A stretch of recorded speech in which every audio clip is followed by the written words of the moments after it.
انقلبت سيارة موظفي السفارة القطرية بالقاهرة والذين كانوا في طريقهم إلى شرم الشيخ للإعداد والتنسيق بالأعمال اللوجستية للوفد القطري الذي من المقرر أن يحضر اجتماع قمة شرم الشيخ المقرر لها يوم الاثنين، حيث انقلبت السيارة على بعد 50 كيلو من شرم الشيخ، وتوفي 3 من أعضاء السفارة القطرية بالقاهرة وأصيب 3، وذلك كما قيل بسبب السرعة الزائدة.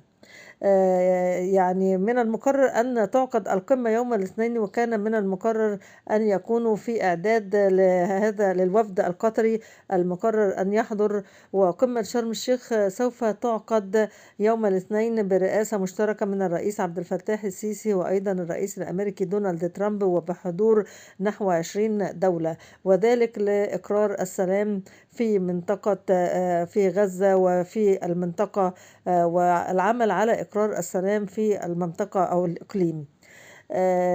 رحم الله من توفي، ونتمنى لمن أصيبوا السلامة، وأن يعني يعودوا إلى أهلهم سالمين. وأيضا هناك تنسيق بين مصر وقطر لإعادة الجثامين إلى قطر. رحم الله المتوفين، ونتمنى السلامة للمسلمين.